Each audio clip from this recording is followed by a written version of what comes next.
Hey everyone, thanks for listening to 'Cause We're Nerds. This is Caleb. Unfortunately, due to some technical snafus, we lost the original recording for Zach's side of the episode. Fortunately, we had a backup, but this backup isn't up to our standards. We hope you won't judge us too harshly. We promise to make sure our audio is top-notch for future episodes. Thanks for listening, and we hope you enjoy the show.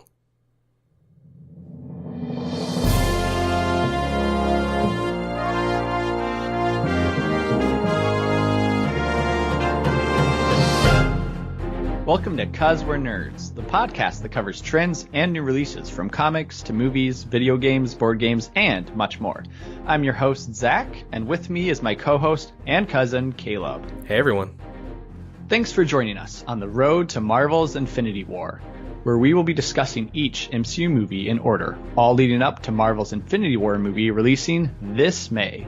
Today, we dive into the movie that many don't realize is an MCU movie, The Incredible Hulk.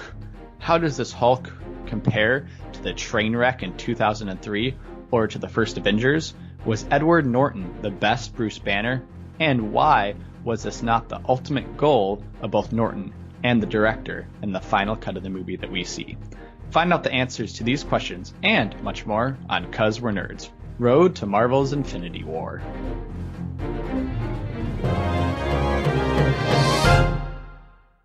So, The Incredible Hulk, hulking its way onto screen. So this movie came out only, a month after Iron Man? Yeah, so last time, I think I actually at one point said it came out 2 months, but it was actually only 1 month later. Yeah, what a disgrace. Come on, Caleb. 1 month. Only 1 month after. There's too many movies. I mean, it's true. Thinking back, that was a great summer for superhero movies. You had Iron Man, you had the Hulk, you had The Dark Knight. Mm-hmm. Any others I'm missing? Those are the big ones, and my memory was that The Dark Knight came out before this movie. It actually came out a month later. So we had one fairly big movie, every month for that whole summer. So I know we had talked about this a little bit in our previous podcast, is that The Incredible Hulk was one of 3 movies slated by Marvel in this kind of gamble of relaunching some of their characters, and Kevin Feige, our hairstylist, getting kind of impromptu Mr. President and overseeing these. Yeah, that's true. It was one of the first movies that they set out production on, along with Iron Man and Ant-Man. So how did this movie kind of, come to fruition? So, I guess we first have to start with our 2003 movie before we get to slathering body paint on a muscle man and back in the 70s. But if we touch first on this Hulk of 2003, how did we get to, that point B to point C for The Incredible Hulk in 2008? Yeah, so the first big Hulk movie, the first big Hollywood Hulk movie was Hulk, as you know, which was released in 2003. This was one of those movies that Marvel licensed out, and they let another company make it. So Marvel was involved in some respects, but it wasn't their ship to steer. Which makes sense once you see the movie. And I don't know about you, but I remember seeing the movie not in theaters. I was a bit too young, but I remember watching it in a hotel room. My parents were like, "Hey, let's watch this movie." And I wasted like an hour and a half of my life that I'll never get back. Now, who is the director of this movie? Of the 2003 one? Correct, yeah. Ang Lee. It was his movie. Ang Lee. So had Ang Lee done a lot of, movies beforehand? I'm not familiar with that director. I know his name. I don't know his filmography exactly, but I think he was a pretty big action movie star. So he had a resume. He was a pretty big get for this movie. I think what a lot of people don't like about the movie is his artistic vision.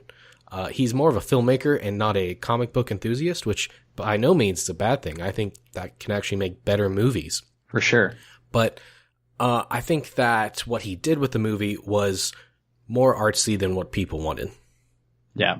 I completely agree with it. And as you know, after the release of the movie, it came out to not the highest reviews, not the highest critic ratings. Yeah, they were very mixed, mostly negative.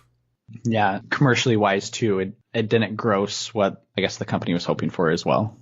Yeah, the return wasn't as big as it was for, say, Spider-Man or X-Men, but it still made money. So, I mean, for that movie in particular, was that your first exposure to the Hulk? I know you mentioned last time that you'd read some comic books before Iron Man came out. Were you familiar with him at that point? I was familiar with them, but again, only mainly in the crossovers on Marvel's 2-in-1s, when they had them. Mainly, as I mentioned before, I read a lot of Fantastic Four, so they had a rivalry going between the Thing and the Hulk. The Thing being a human who was hit by, I guess, galaxy rays, what you can say, force rays, and has now changed into a rock figure, rock man. So in the comics, there was a lot of conflict between him and the Hulk. Who was the strongest? Sometimes the Hulk would win, sometimes he would win, and it was always kind of up in the air. So anyways, that was kind of like my knowledge of the Hulk. I'd also seen him just in crossovers with Bruce Banner, but I hadn't really picked up a Hulk comic and read it. I think I tried to once, and it was just so boring, I put it back down. But being a Spider-Man fan, did you have a lot of interaction with the Hulk? I knew who he was, and I think a lot of that has to do with his popularity at the time with pretty much the world. He had that 70s TV show, which was very, very popular. And so a lot of people around the world knew who the Hulk was, even if that was the only exposure they had to the character. So I don't know if it was through that or if it was through the 90s cartoon or other things, maybe video games, but I knew who he was. I knew the gist of what he could do. But I didn't know, this movie takes a few liberties with what he can do. Specifically, he grows more as he gets angry, and to my knowledge, that's never been something in the comics. Maybe it was for a short time. So I didn't know the specifics of what was correct and what wasn't, but I did know of the character. True. And that brings up a good point. I think it kind of set the stage then for audience to know who the Hulk was, right? So we had that TV show in the 70s that got him exposure, and then morphing that into some of the cartoons that we saw in the 90s, and then in the movie in 2003. So I guess it wasn't necessarily out of left field that they would go ahead and reboot the franchise, and specifically this franchise, the Hulk franchise, and shoot for it 2008, which was only 5 years later. Yeah, this was Marvel's first big reboot, as far as I know. We mentioned how they had several movies prior to this that were licensed out, and this is the first one that a different studio had made, that Marvel regained the rights to, and that they made their own version of. Which leads us into kind of how this production got started. And you had mentioned the director in our last podcast, Louis Leterrier. It's, I think actually Leterrier. Last time Leterrier. I had no idea how to pronounce it. I looked it up and I completely forgot. So this time I made a point. I believe it's Louis Leterrier. Leterrier, okay. So they got a Frenchman to play the Green Hulk. To direct him. No, just kidding. Yeah. And so Leterrier, now was he under the supervision of Kevin Feige himself or no? Like all the Marvel directors, I believe he was hired before Kevin Feige took the reins. I think he was hired when Avi Arad was still around, but Kevin Feige was still involved. And then certainly when Kevin Feige became the head for Marvel Studios, he was definitely under Kevin Feige. Now, we'll talk about this in our later podcast when we hit the Avengers, but my assumption is the movie was made, Kevin Feige came in, he saw the Hulk's hair, and, just like the last podcast, he's like, no, this can't happen. Pulled out, a comic out of his other pocket, the one he kept near the Wolverine one, shows him like, look, the Hulk doesn't have this long, flowing, luscious black locks of hair, and so They changed that. But, okay, I mean, that makes sense. That's exactly what happened. He came in, and this time he actually did cut out the panel, and he just stuck it on the computer screen, and he said, just put that in there. That's it. It makes sense. Now, Leterrier, I guess, came on board with the draft that Zach Penn had wrote. Now, I'm not exactly certain. Somebody in Marvel, presumably whoever was head before Feige, actually approached Zach Penn to draft a script of a Hulk movie, right? But this wasn't supposed to be a reboot. In fact, this was actually supposed to be a sequel of the 2003 movie that we got. Yeah, the script went through various stages. You're right. It was originally envisioned as a sequel to the 2003 movie. There were even some actors from that movie that were signed on for this film. And then through the years, the rights kind of did some things and they went back to Marvel. But even before that, it went from being a sequel to kind of a loose sequel to a loose reboot to when Marvel got it. It was a reboot that maybe could have happened with the other movie in continuity and maybe couldn't. Mm-hmm. And then ultimately, as we got, it's just a reboot. So we get Bruce Banner, played by Edward Norton in this movie. And what I can tell from the backstory is that Marvel actually first approached Edward Norton, who just turned down the role, outright. But Marvel, insisted. And so they actually pursued him even more and suggested that he go ahead and meet with Leterrier. And so Norton kind of relented in that fact. And apparently in that visioning behind the scenes meeting of Leterrier and Norton kind of cast his vision of the Hulk story. So apparently he had already been thinking about this. And it is recorded that Marvel agreed to hire a screenwriter, and B, to let Norton and the screenwriter both kind of rewrite Penn's draft. And as we'll also kind of later talk about for this movie, is that Marvel actually kind of went back on some of their promises, is that they actually never ended up hiring that screenwriter. And Norton himself, solely did a substantial page one rewrite of mostly the entire movie. Yeah. And Norton is kind of notorious for coming on a film and taking control of it. He always wants to have that ability to rewrite the script, which I understand on an actor's level because this is, your career, but you can't always be the one that's calling all the shots. And the other interesting thing about this before we get too far is you mentioned that he originally turned down the role. Louis Leterrier actually didn't want to direct the Hulk. He originally was interested in Iron Man, but Jon Favreau had already been hired for that. So they pitched him the Hulk, and he said, okay. And similarly, Norton did it.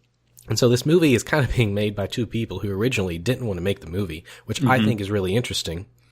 Exactly, right? And I mean, going back to what you said about Norton kind of taking creative control, he wanted to add a lot of dialogue to the script. I know he added a ton of character motivation. And ultimately, Marvel did agree to shoot Norton's draft of the screenplay. But unfortunately, in editing, a lot of that was actually taken out. That's true. And we'll probably talk about this a little bit more later. But Edward Norton ended up not getting a writing credit for this film, even though he made substantial changes. And he was actually also making changes on the days of shooting. He was making changes as late as halfway through shooting. That's correct. I mean, I guess that leads us straight into the movie to see if, do these changes show during this movie, or does this movie kind of flow pretty well? So, you ready to discuss this? The Hulk in the room? Let's get into it. All right. I'll go ahead and read us a synopsis first. Scientist Bruce Banner, Edward Norton, desperately seeks a cure for the gamma radiation that contaminated his cells and turned him into the Hulk. Cut off from his true love, Betty Ross, Liv Tyler, and forced to hide from his nemesis, General Thunderbolt Ross, William Hurt, Banner soon comes face to face with a new threat, a supremely powerful enemy known as the Abomination, Timroth. So this movie opens with our first kind of origin recap in a Marvel superhero movie.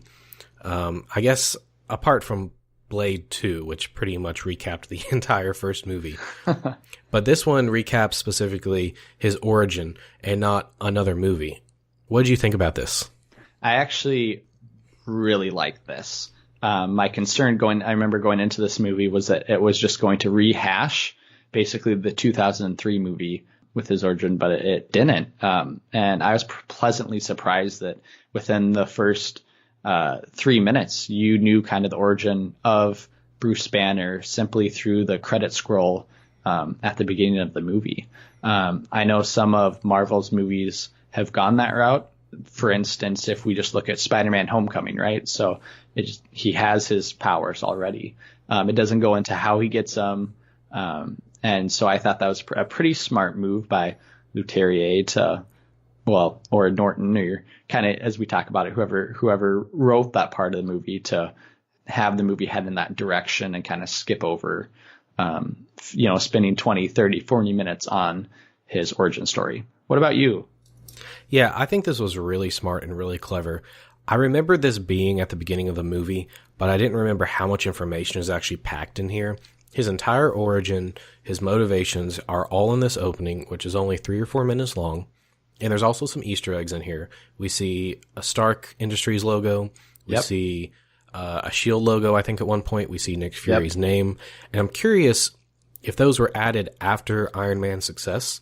Because I know after Iron Man came out and it made so much money, Kevin Feige actively worked to make this movie seem closer to Iron Man. I'm not sure if that's in tone, because it doesn't feel like Iron Man, or if it's in these connections. But I think that those were really fun for fans, especially for me at the time, seeing that and thinking, oh, wow, these things really are connected, trying to figure out how they're connected. Yep. But also, the opening is really succinct. It conveys everything you need to know and is edited really nicely and very interestingly as well. It really emphasizes that pictures tell a better story over words. Show, don't tell. And another interesting thing is this was not the original opening envisioned for this film. If you look at the DVD, there's a deleted scene, which was actually rumored before the film came out, where he goes to, I'm not sure if it's Antarctica, somewhere where, it's covered in snow and ice. And Bruce Banner looks very downtrodden, and he takes out a gun and he tries to commit suicide. But when he does this, he transforms into the Hulk, which ends up spitting out the bullet. And that scene was cut. It is referenced actually in the Avengers. Bruce Banner mentions that he tried to put a bullet in his head and, quote, the other guy spit it out. But it's a very dark opening, and I was surprised that that was the plan originally to go with. What do you think about how dark that is? Yeah, I think it fits the tone of this movie. This movie, I didn't think necessarily carried an MCU tone. I think if you line this up with all the other movies that we've seen in the MCU, this is definitely the darkest movie that you will encounter. And what's interesting about that Arctic scene is that was Norton's rewrite. So again, remember how I said that he did a page 1 rewrite of the entire movie. He rewrote that first whole 5 minutes, and the idea behind that was that the scene was supposed to add a lot of depth to Norton's character, giving you kind of the watcher, us, a greater understanding of how much Bruce Banner wanted to get rid of his curse, right? He was going to go all the way over to suicide because he couldn't take it anymore. Now, I know they understandably decided to cut that from the final act. First off, it was 5 minutes, and that would have pushed, the first appearance of the Hulk into way later in the film, which wouldn't have necessarily set well with audiences. But I think mainly they decided to cut it because it set such a dark tone for the movie. And after Iron Man's success, Iron Man, yes, had some bits and pieces, but it was a lighthearted movie, as we talked about in our last podcast, which this is not. I agree. This movie does have a much darker tone. I think there might be some other MCU movies that go darker at specific moments. But in terms of the entire film, I was very surprised. I didn't remember it being so dark. It does feel very different from the rest of the MCU. And I don't think that's a bad thing. I actually think it's to its benefit. There's times where it feels like, anything can happen. There's times where you see shots and the way things are framed that I don't think you'd see in an MCU movie today, which I really appreciated, going back 17, 18 movies later and rewatching this. Another interesting tidbit is that we talked about the opening and how it went over the origin. They shot 70 minutes of footage for that opening. They weren't sure if it was going to make it in the film. As you can see, most of it didn't. But I thought that was really interesting. I'd love to see some of that footage and see what they shot. And again, that 70 minutes that they cut, a lot of that was Edward Norton's rewrite of the script.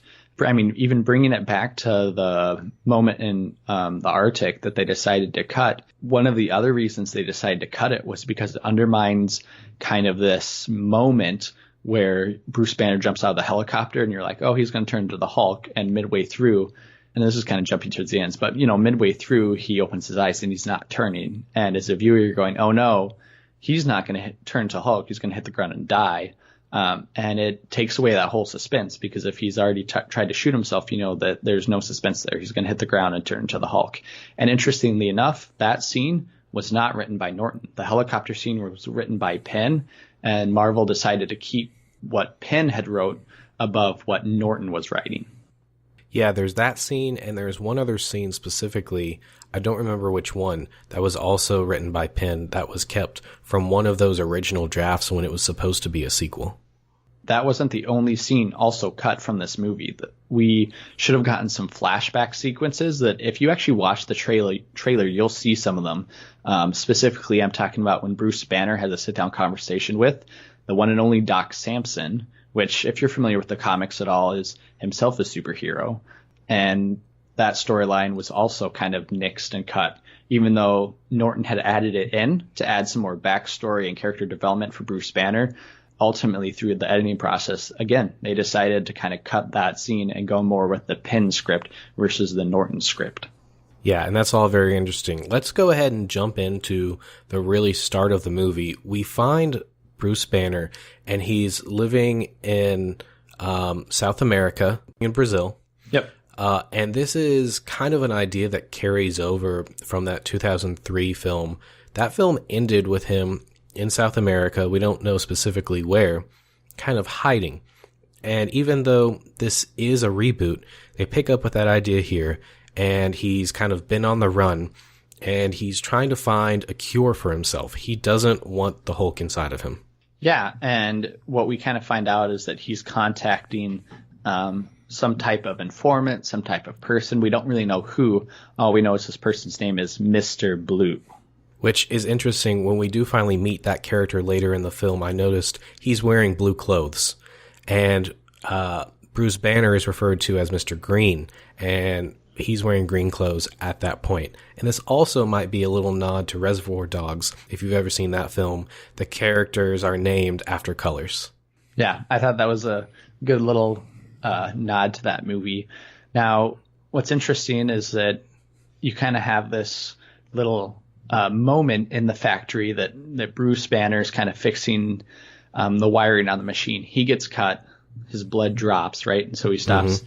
He stops the process of the machine. Now it's a bottle factory, so they're making Mexican pop, I believe. That's soda for you Southern listeners. That's right. He runs down, he cleans off his blood, and then he leaves. Now, what didn't work for me in that scene was that he's methodically checking all these bottles, and then when he leaves, the camera zooms over to the bottle that has the blood in it, and it's pretty clear, like, as a viewer, you can pick out that bottle from a host of 50 other bottles on that rack.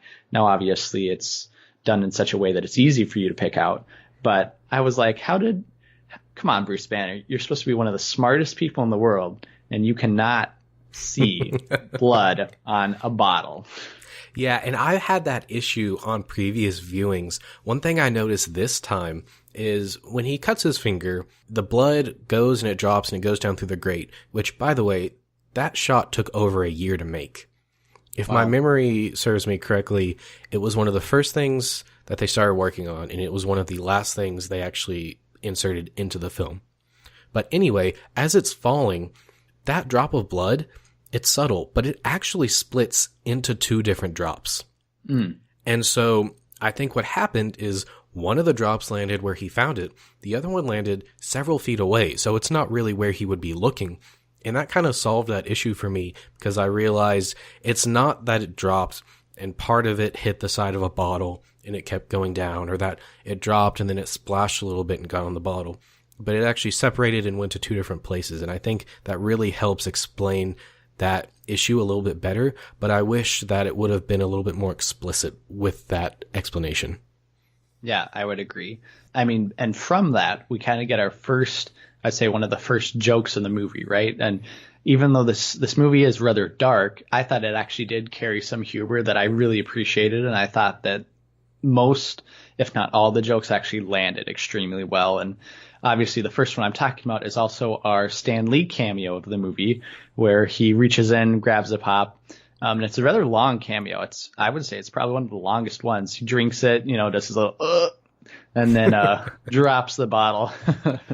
I think General Ross says that the pop had a little more kick than he wanted it to. That's true. And, I just thought of this. Recently, it was revealed that Stanley can converse with the Watchers, and it's a theory that he is a Watcher.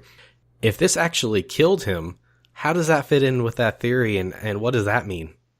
Maybe as a Watcher, he can self-replicate. Maybe he has the soul gem, and he is able to... I have no idea, but that, you know what? That's really good. Yeah, for those of you that don't know, the Watchers are a group of alien beings, cosmic beings in the comic books that kind of oversee events that happen in various places. But really, that's not important to this film. What's interesting about that scene as well is that, Stanley drinks his blood and then he dies. That's fine in the cinematic universe. However, that doesn't necessarily work when you regard the comics, because if you look at the comics, the Hulk's cousin is She-Hulk, but She-Hulk wasn't born with the Hulk-like powers. Instead, she actually was saved by Bruce Banner, who she got, I believe, shot by some mobsters, and Bruce Banner saved her life by giving her a blood transfusion. And it was through the blood transfusion that she got the powers of the Hulk. That's why she's not as strong as the Hulk, because it's simply blood transfusion, but she is still fairly powerful. So in hindsight, actually, if Stan Lee drinks that, he should turn into a little mini Hulk himself. Well, maybe, he's getting up there, so maybe his body just couldn't handle it. Hey, it's Stan Lee. His body can handle anything. If he can handle thousands of nerds every year, he can handle a little Hulk juice. On that point of kind of the jokes, what did you think of the other ones? Because we get our second kind of joke in the movie not too late after that, when he kind of saves that girl who's getting picked on by these quote unquote gangsters, and he keeps saying to them, "You wouldn't like me when I'm hungry," and they're like, "What?" And he's like, "Hungry." No, wait, that's not right. Yeah, which is, again, a callback to that 70s TV show, which is famous for the line, "You won't like me when you make me angry," or "when I'm angry." And the film has a lot of them. Another one real quick is that his eyes turn green before he transforms into the Hulk. But I think the humor for this film, it works really well. And this is kind of more how I like my humor in a film, especially a dark film. It's funny and it's there, but it's not like super jokey or super cheesy. Iron Man was very much about the humor. Yes. This movie is not about the humor, but it has humor in it. And that really helps, since it's a dark movie, lighten the tone at times. It helps give you variance. A common complaint of films like The Dark Knight is that there are no jokes. There's no happiness in those worlds. And I think having them here helps keep the audience from feeling depressed. Now, from that, I guess, setting that we find ourselves in, we see the first glimpse of the Hulk, but we don't get a full glimpse. What did you think about the first scene where we actually see the Hulk transform? He's getting beaten up. He randomly runs into the gangsters, the mob, as he's getting hunted down. They follow him back to the factory, and then as he's getting attacked, he turns into the Hulk, destroys the mob, the gang members, and then also takes down the team that was taken down to take him down, if that makes sense. Yeah, so at this point, General Ross has sent in a team to apprehend Bruce Banner, and he kind of runs from them. Like you mentioned, he runs into those gangsters from earlier in the film, and he tries to escape into the balling factory. Now, this scene, it does a lot to try to hide the Hulk from you until they're ready to show him. And I have mixed feelings on this. One of my issues with it is the films that do this, and it happens a lot, normally the creature that they're hiding from you, they have shown you in the trailers, and you have seen the trailers for months and months up until the release, and you know what it looks like. That's right. So in that regard, it can be a bit frustrating. However, watching the movie, if you haven't seen the trailers, if it's been a long time, I think it works really well. It teases the Hulk. You see bits and pieces of him. You see his foot. I think you see him from the back at one point. And I think it really works because the Hulk is a monster. He's based on Dr. Jekyll and Mr. Hyde, that idea. And, you know, Mr. Hyde is usually portrayed as a villain, and the Hulk originally was portrayed as a monster. So I think this is a really fun callback. I think it's really interesting to try to make us guess what exactly does he look like if you don't already know. And I would probably have to agree with you on that. And it's from that we kind of enter into our second act when the Hulk ends up going to the college, which is it Calvin College, I believe? I think it's Culver University. Well, we'll cut that piece. And it's from there where we kind of get our second act, and the Hulk ends up in Culver University, searching for Mr. Blue, and lo and behold, he finds his true love, which you hadn't seen in other than the opening credits. That's true. And I'm not sure how he gets back to the United States. After he escapes from that SWAT team, he ends up in Guatemala, and you see him begging. And the very next time you see him, he is back in the United States. So I don't know if he just caught a cab. I don't think he turned into the Hulk and jumped there.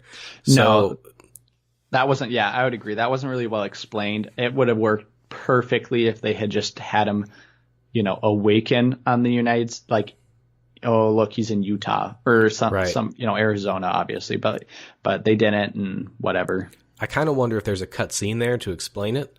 But ultimately, it doesn't really matter, and that's probably why it's not explained. But he is there, and he does run into his love interest, Betty Ross, and he's actually trying to avoid her. I think he doesn't want to bring her into the situation. What's your reading? Yeah, I mean, I would agree. And if you follow their relationship, this is actually probably one of my negatives of the movie. I think a lot of it worked, but I think there were a lot of missed character development, or a lot of just misses in general that didn't work. So if you follow the relationship, so specifically what I'm talking about is he goes into the town and where Culver University is located, runs into Mr. Pizza Man. We'll call him Mr. Papa John's himself, right? And then et cetera. Betty gets a little good look at him. And the next scene, he's just like walking on the side of the road. It's pouring rain. This car pulls in behind him, and she gets out. And you're like, okay, number one, how did you find him? Number two, it's pouring rain. How did you see him? Number three, why did you run up to him? He could be some homeless man that attacks you. Like that whole scene didn't necessarily work for me. What did you think? I think logically you might be right. It's kind of improbable that she would find him, but maybe he ran out and she immediately ran out to her car. Although to me, it looked like they had kind of walked to that pizza place. But let's say she did find him and all that's okay. Ultimately, the scene, I think, works. Sure. Except for she begs him to come back, which is great. They like each other. But I'm feeling bad for her boyfriend that she brought to the pizza place because she finds Bruce Banner and she looks like she's ready to take him back to bed. Well, and she does take him back to bed as ultimately. That's true. But I feel bad for the boyfriend. She left him there and, he's been good to her supposedly. So what's up with that? And I would agree with you, too. I mean, and you see later in the movie, there's a scene between the boyfriend, the shrink, and General Ross. And he's defending both her and Bruce Banner. And so it's like, well, what's going on there? He's defending both of them, right? So he's a pretty nice guy, it seems like. Yeah. And she's just ready to – she takes Bruce Banner back to his – like, how does she explain that? Hey, I'm taking my ex-lover back to my home. Yeah. Have fun this weekend because I am. Yeah, and initially I thought that they actually lived together, and she was bringing Bruce Banner back to the place where her boyfriend was going to be, which I thought was weird, but that ends up not being the case. And so the very next day, he stays the night, And the very next day, he tells her that he's got to leave. So they get up early in the morning. Classic. And they're walking across the Culver University campus. And, she's kind of saying her goodbye. She's fixing his shirt. She wants him to do well. And this is where we get, I guess, our second and maybe biggest action scene of the movie. I know it's one of the ones that they really focused on in the trailers. They did, and I'm going to have to pause you there because we did skip over a little scene that I wanted to mention, and that is that when he stays with Papa John's, he asks for a favor, right? And that favor is to get into Culver University, and it's at that scene where he brings a box of pizzas, and we see the actor from the 1970s TV show.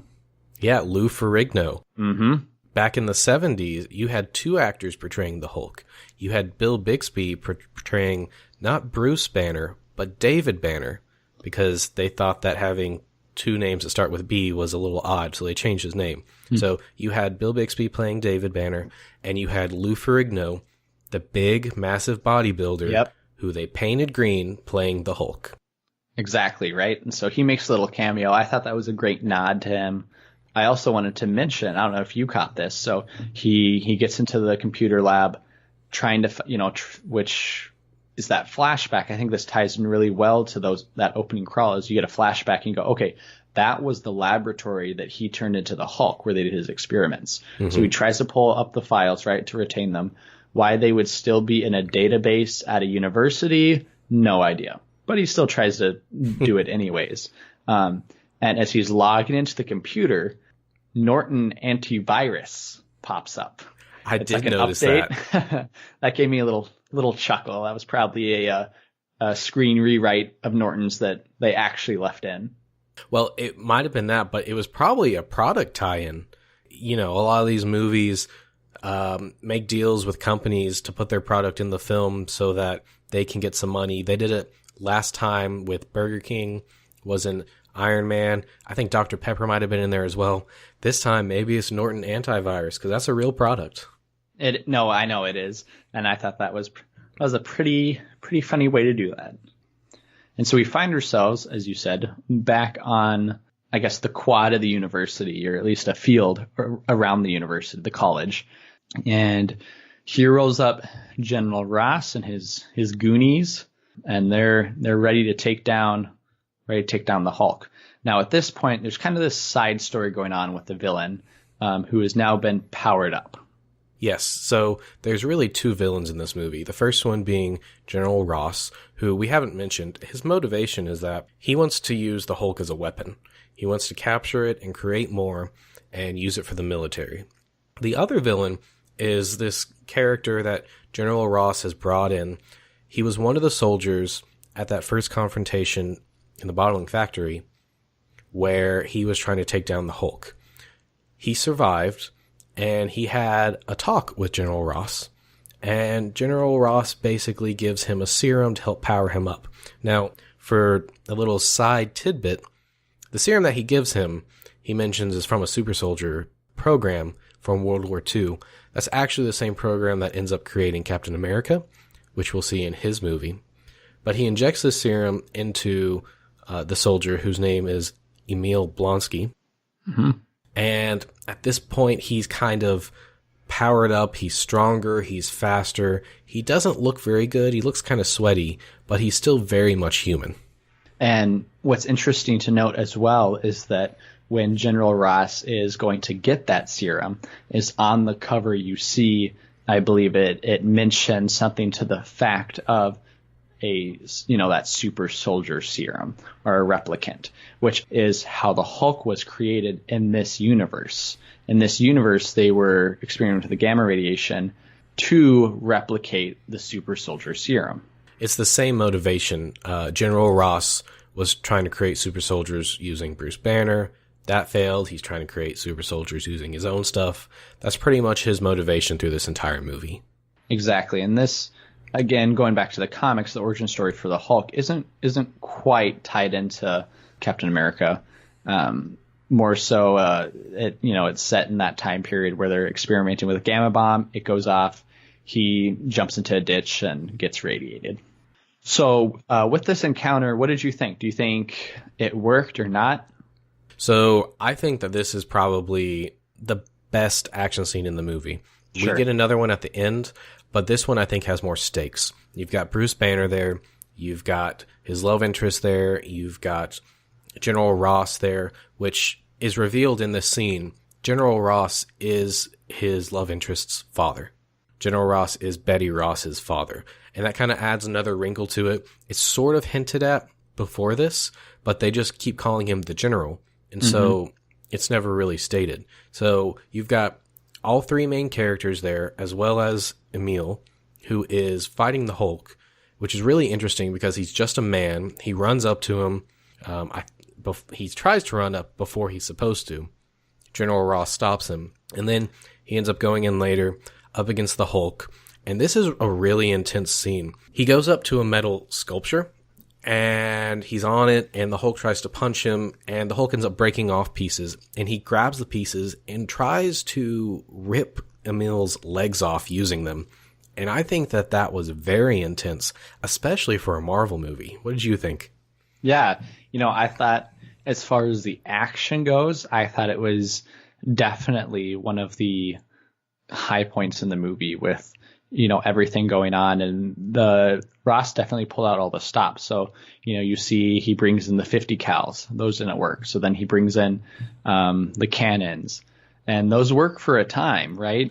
But as you mentioned, in this iteration of the Hulk, the angrier he gets, the stronger he gets. So he sees Betty running and getting restrained, and so he becomes extremely angry, right? And so that's able to power him through these cannons. And then finally they bring in a gunship that tries to take him down. Obviously now Betty is also there, and so Ross tries to call it off to no avail, but the Hulk saves her. Yeah, the gunship ends up crashing right where Betty is, and the Hulk kind of wraps himself around her to protect her. And you get what is probably, in my opinion, the best shot in the entire movie after this. Is there's fire and there's smoke coming up from the explosion, and the Hulk kind of just stands up, and he's holding Betty in his arms. She's unconscious, and he's just staring down General Ross. And I think it's beautiful. I think it's very well done. It looks great. The composition is really good. And it holds there for a second. And then he kind of turns around and jumps away.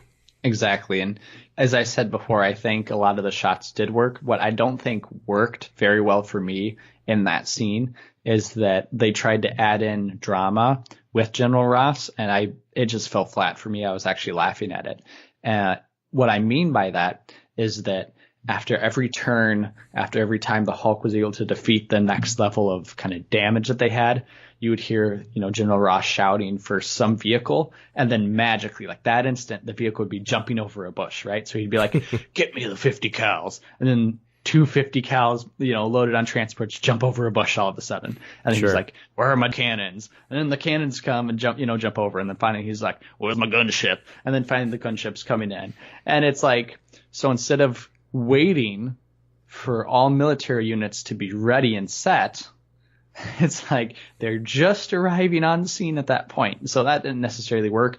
But for the most part, I mean, if you ignore that, the action sequence was definitely the best in the movie. Yeah, that's a good point you bring up. And it is a plot contrivance. But for me personally, I think it worked really well. I thought it added a lot of tension. And it was nice to see what he was doing while all these other nameless soldiers were out there trying to take down the Hulk. So going to close to the third act of the movie, we see that, Bruce Banner and Betty Ross finally meet up with Mr. Blue. They want to kind of get rid of the Hulk. It's in himself. And so they do some analysis. He gets on a table. Mr. Blue does his sciencey stuff. What's interesting about this part of the film is that Mr. Blue is smarter than Bruce Banner. What did you think about that? I've never really thought about that point, but you're right. He seems to know what's going on more than Bruce Banner does. And from a comics perspective, I don't think that works. It can probably be explained, though, by the fact that Bruce Banner has been hiding out. He had access to no equipment. We saw earlier in the movie he had a centrifuge that he made out of a bike tire. But this other character, Mr. Blue, he has an entire lab at a university. We end up seeing the spot where he injects Bruce Banner with a serum. That spot looks very expensive, if not old. But it just proves that his resources are actually pretty vast. So I think it's actually more realistic than what we get a lot of times with movies. With movies, doctors are often seen as, one, they know everything. If you're a doctor, you can do medical stuff, you can do electronic stuff, you can do computer stuff. You know everything, which is not true. And two, within that, you know everything about everything in your topic without having to look it up. And that's just not true. You know, we as humans, we have to look things up. We have a limited capacity in our brains that we can remember or that we can take in information at a certain amount of time. Sure. And so I think it's very much more realistic that Mr. Blue has a lab and that he's able to come up with answers easier than Bruce Banner is because he's got the resources, he's got the time, and he's got the funding. And, you know, I would agree with you if we look at this movie just by itself. In the greater MCU, I don't think it makes much sense, especially when we see kind of Bruce Banner's portrayal in Avengers and the future installments, as well as you mentioned, when we look into the comics, with Bruce Banner supposedly being one of the 5 smartest people on Earth, with the top 3 being usually Reed Richards, Bruce Banner, and Amadeus Cho in no particular order. Right. And there's a couple things in this movie that don't jive with the rest of the Marvel Universe movies that we get. And I do want to talk about those. I kind of want to save them till we're done with the film. But for this film itself, self-contained, I think it works fine. Sure. Now, picking up in the third act, Blonsky, if we kind of fast forward a little bit, Blonsky captures both Bruce and Betty, kind of antagonizing Bruce, wanting the Hulk to come out. They're on a helicopter, and then Blonsky convinces Mr. Blue that he kind of wants some of that Hulk juice, some of that green juice. He wants some of that. Yeah, and we should mention, too, that at the end of their last confrontation, their fight, where the Hulk was trying to cut off his legs, he got kicked really hard by the Hulk and very painfully flung against a tree. He looked like he was dead. He wasn't, but all of the bones in his body were broken. They were pretty much turned to mush. But because of the serum that he had been injected with, he ends up recovering. And because he recovers, General Ross is intrigued. He allows another transfusion of that same serum. And this time it's more intense. It has more effects. You see him walking up to a mirror and his skin starts to move. His bones start to move. You see his spine doing some weird stuff. So he's been injected multiple times. And like you said, he does get, he convinces Mr. Blue to inject him with some of the Hulk's blood. And this turns him into the main physical threat for this movie, the Abomination, who I just want to point out is not named again in this movie. But just like with Iron Man, Mr. Blue says it could be an abomination. Exactly, and that's good to point out. And what's interesting, too, is that this movie does set up for a potential sequel with Mr. Blue kind of falls down and some of that green juicy juice starts dripping onto his brain, and his brain starts enlarging, which, if you're familiar with comics, is one of Hulk's villains is called the Leader. And the Leader is this, again, kind of greenish superhuman with high intelligence. And I believe that this actor was actually signed on to return in a sequel as the Leader. Which takes us to our final encounter. So Bruce Banner's on the helicopter. He does the old, trust me, it's the only way I can save them. Jumps off the helicopter. Much, much, much later in our later podcasts, we'll talk about how this is made fun of in Thor Ragnarok. But at the time, I thought it went really well, right? It was a pretty intense moment because he jumps, he doesn't turn, and then he hits the ground, and you're like, well, that's probably not it. But how maimed is he going to be? Right. And I think it works really well dramatically.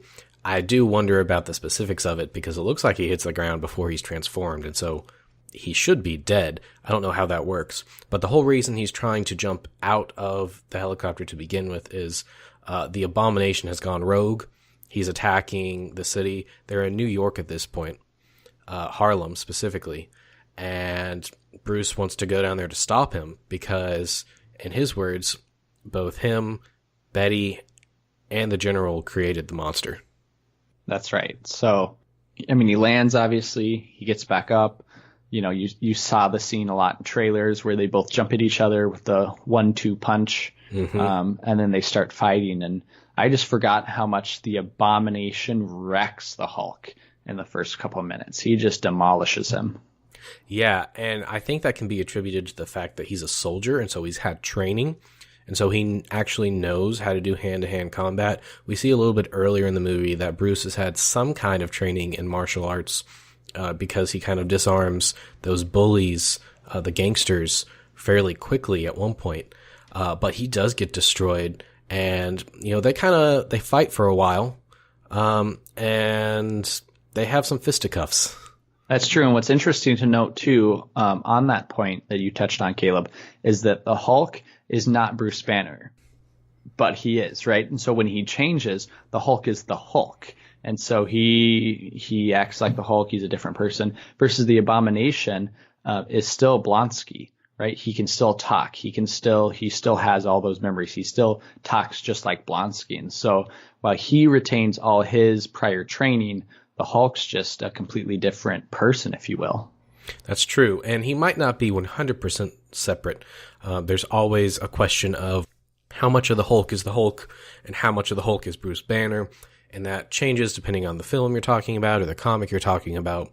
But that is a really interesting point that Blonsky was able to retain his side of it. And if, we kind of pull this back to that original serum, we'll see later in Captain America, that serum affects people in different ways. So it makes sense that Emil might retain all of his intelligence and the Hulk only retains some of it. Exactly. And so how did you think this, final battle ended with the Abomination kind of, you think he's defeated, and the Hulk's going to save the Rosses, which, he does with his thunderous clap, which, side note, I'm amazed that they both can still hear and their eardrums didn't get blown out. But anyways, he saves both of them, and the Abomination kind of chains him up, but he sees his true love, the true love that he can never touch because his heart rate gets too high for any romantic stuff, right? And then he becomes angry again and is able to defeat the Abomination. Did that work for you? Well, the first time I saw this movie, I was very excited on all this. I thought it was great. I thought it worked really well. This time, after having seen it a few times and having some distance, I had some issues with it. I felt like this went on for too long. I felt, especially at this end scene, their movements are very weird. They don't seem to have very much physicality to them. They're able to move incredibly fast and stop very quickly. And I just don't think that it's that interesting for most of the fight. There are some cool things that happen, but by and large, it's just for spectacle. There's not much drama here. Specifically, when he ends up coming back and beating the Abomination, there is one very brutal thing that I always remember, which is that he pulls a bone that's protruding out of the Abomination's elbow. He pulls it out, completely out of his arm, and he uses it to stab the Abomination. And I think that's one, really freaking awesome, and two, incredibly painful and cringy to watch. I would agree. I think one thing that does work well for me is that he utters his Hulk smash and then smashes his two arms, to the ground to create that wave that helps defeat the Abomination. And for me, that works with the buildup and with the fight between both of those characters. Yeah, and he does only have a couple lines in this movie. He has Hulk smash. At the very beginning when we see him, actually before we see him for the first time, it's really faint, but he says, "Leave me alone." I don't know if you caught that. Yep. And then he's got another line at one point, but for the most part, the Hulk does not speak in this movie. No, he does not. And so, after that final battle, the Abomination is kind of left there. Hulk's just kind of like, doping around because he's the Hulk. But what did you think of the actual, well, not, I guess, the actual final scene, but the second to last scene, where it looks like it's a few months past. He's now somewhere remote. He's been jogging, been exercising, focusing his chi, his tai chi, his chakra, his, hulkiness, his diaphragm, which I must say at the beginning was very disgusting with the guy that could alter his diaphragm. Never liked that scene. And you're right, he's sitting there, and then it has as I call it, the doomsday clock, the days without incident, and it goes back down to 0, and his eyes turn green, right? And so with the assumption at the end is that he can now control it. I think this is a great tie-in into the Avengers movie, and I think the Avengers movie handles this well because it assumes that he can now control his Hulk ability. I agree. I think that's how I always took the scene. But the director actually said this was meant to be ambiguous, where you can take it as he got control and he could be a teammate in the Avengers or his next film, or you could see it as he's transforming, but he might still not have control, and he could be a villain in the Avengers, or he could be a villain in a different movie. Now, interestingly enough, that is not the last scene, but the last scene is one with our one and only Robert Downey Jr. So was this added on post-production, or did they always plan to add the scene on? This scene was added after Iron Man was such a success. This was not something they planned on adding, and this is kind of why I was wondering earlier if those callbacks to S.H.I.E.L.D. and Iron Man in the intro were added afterwards, because I know specifically this scene was filmed afterwards. And it's interesting because they put this at the very end of the movie, making this movie the only MCU movie with no post-credit scene. That's right, because they wanted to make sure people actually caught this scene. It would be my assumption. Yeah, they wanted to make people excited. Now, the problem with this scene is, as the MCU kind of moves along, it ends up not making a lot of sense. Right, because he goes to General Ross, asks him for that he has a character that he wants on the team, right? Which the only person General Ross has under his thumb would be the Abomination. Right. So they ended up making a little thing on a DVD to change what this scene means. But at the time, everybody was just excited that they were trying to put a team together. Right. So they eventually retconned it, but I thought it worked well. I remember I saw it, and it created some hype, and so it worked well. And Caleb, on your note too about if they added the S.H.I.E.L.D. Stuff at the beginning, if you'll remember, they actually also have a fairly large portion that ties into S.H.I.E.L.D. In the middle of the movie when they're trying to find Bruce Banner. They put Mr. Green and Mr. Blue in the database, and that's how they're able to track him down. That's true, which I do have some logistical questions about, because we see later how S.H.I.E.L.D. is ran, and it's supposed to be an independent organization, so I'm not sure how the military has access to their database. Exact. Both the military and FBI, as it goes straight to the FBI headquarters, I believe. That's true. But for this movie, it works fine. It does. And so when we look at, I guess, kind of winding down, looking at the movie in general, this darker movie, why do you think that this movie is probably one of the least viewed movies in the MCU? Well, I think there's a couple reasons. My memory was that The Dark Knight came out before this film, and it overshadowed this film. That is not the case. This came out before The Dark Knight. So I think part of it is the push was Iron Man, right? Iron Man. And when it came out, it was a massive hit. And a lot of people just don't go to the movies that often. And it was only a month before this came out. Another reason is a lot of people hated that 2003 Ang Lee Hulk movie. And I think they were burned on it. They didn't want to see it. And, even going forward, this movie doesn't make a lot of impact on the MCU as a whole. We'll talk about it later, but it's kind of self-contained, and some people were even wondering if it was actually canon until a couple years ago. I would agree with you on all those major points, and I think also in general that this movie isn't necessarily seen as an MCU movie, is that people don't necessarily view it as tied into that greater Marvel picture. Now, some of that is that you have different actors playing Bruce Banner, but I think a lot of that is that this movie is simply darker, is that it doesn't have the Marvel tone that you feel in a lot of the later movies. That's true. It does feel very different. And because of that, I'm not sure, like you mentioned, that a lot of people know it's part of the MCU. Now, Caleb, would you think this movie had done better if we had actually seen a Edward Norton movie? Because as we've talked about it, even though he did a page one rewrite, 70 minutes of this movie were cut.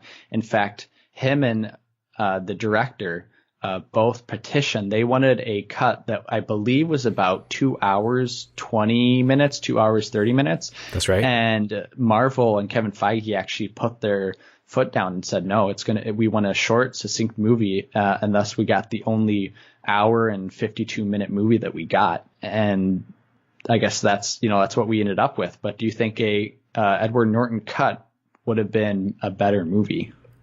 Honestly, I don't think so.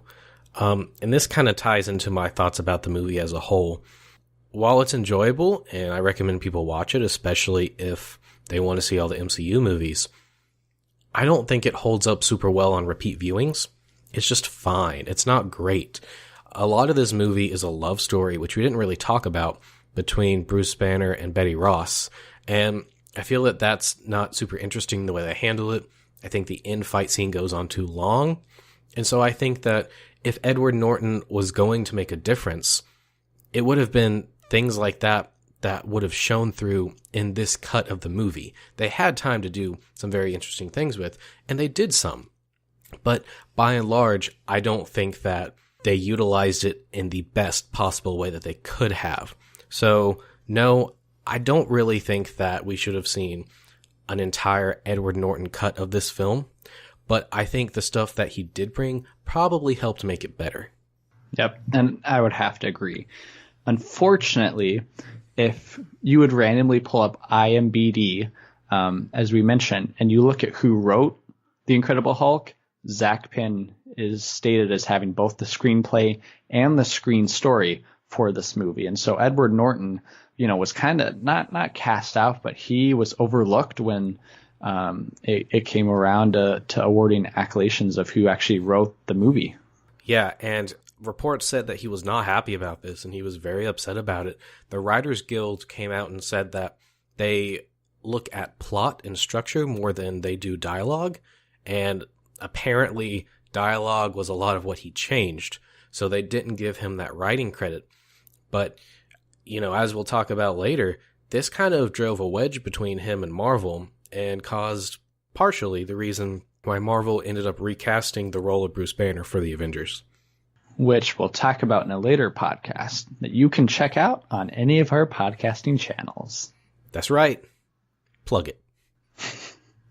Well, Caleb, to wrap this up, I thought it'd be fun to kind of do a little trivia about the movie. I know we both had prepped some questions, and if you're listening into this, we'll give you some time to see if you can guess the questions as well.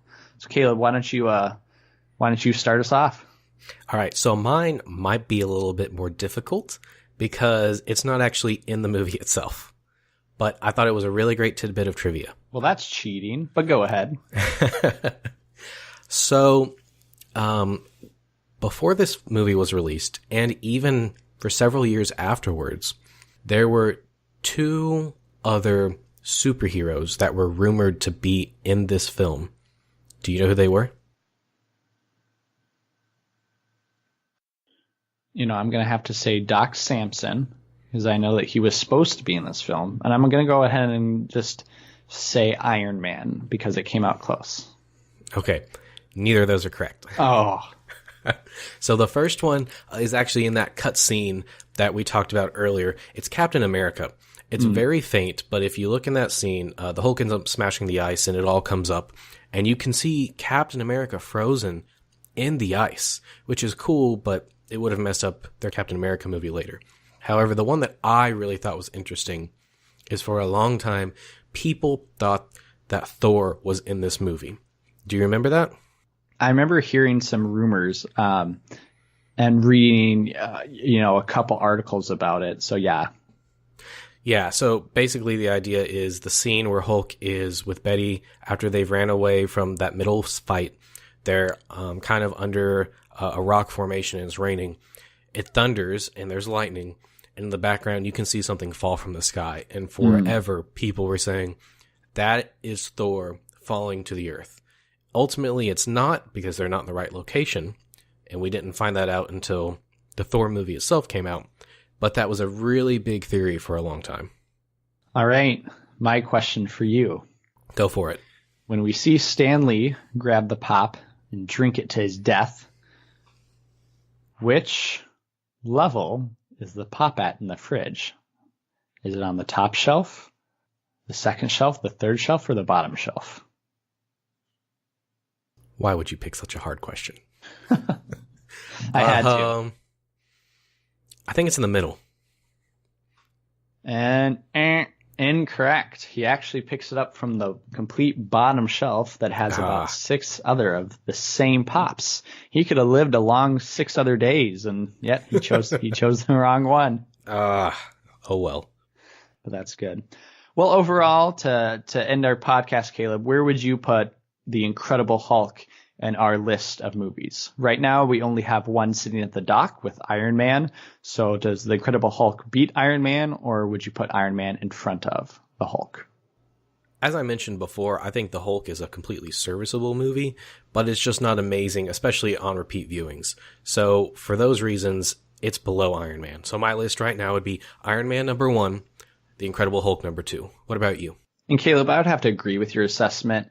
Watching Iron Man, as we've talked about, was a very enjoyable experience. I can't say the same for the Hulk. While I did like the movie, I definitely caught myself writing notes for this podcast or kind of wondering in La La Land just because I got bored with different elements of it. And so I would definitely say Iron Man is number 1 and The Incredible Hulk is number 2. Right. And you're right. I think it does drag a little bit, but that's okay. Real quick before we sign off, I did want to mention the future of the Hulk, and I just wanted to talk about real quick a couple of inconsistencies. So one of the big things that they kind of drop later in the MCU is you see throughout this movie, Bruce Banner has a heart monitor on his wrist. It's a watch, and if it gets to 200 beats per minute, then he turns into the Hulk. Traditionally, this is not how he turns into the Hulk. The thing that causes him to turn into the Hulk is anger. And I think what this movie is trying to get at is that when you're angry, your heart rate rises, and that's kind of what triggers the transformation. However, I don't really like that explanation because there's a couple scenes, like when him and Betty are, trying to get it on, his heart rate raises, and he says he'll turn into the Hulk, and normally, he would not turn into the Hulk. In later movies, you never see this concept come back again. He only turns into the Hulk when he's angry. So, this is a concept that worked for the movie, and I know why they did it. They did it to show us, give us a ticking time bomb. Let it ratchet up the tension.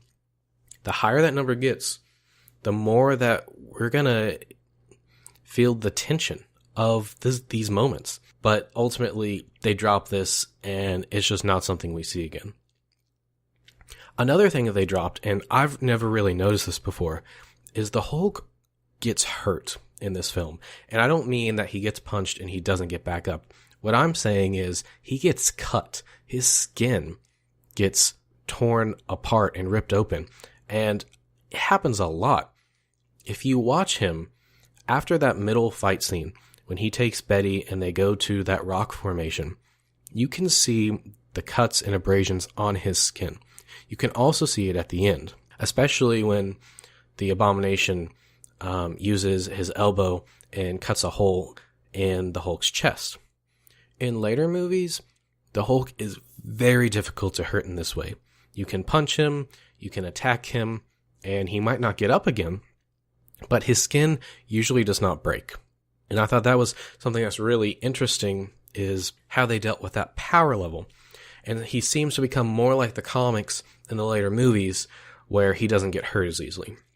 But we'll talk about all these changes and more as we go into later episodes. So make sure you come back and listen, and we'll see you next time. Stay nerdy. Well, before we go, I do want to say thank you to Taylor Poole for our intro music. He's phenomenal, and you can find him at taylorpoolemusic.com. That's TaylorPoole music.com. Thanks for listening to our Road to Marvel's Infinity War, The Incredible Hulk. You can find us on iTunes and any other major podcasting networks. You can also follow us on Facebook, Twitter, Snapchat, Instagram, and any other social networking sites at Cuz We're Nerds. That's CUZWERENERDS. Tune in next week as we discuss Iron Man 2. Did this movie introduce Black Widow and Nick Fury in the correct way? Does this movie deserve all the negative feedback it got? And how does our favorite drunk of the MCU handle himself? Find these answers and more on Cuz We're Nerds, Road to Marvel's Infinity War.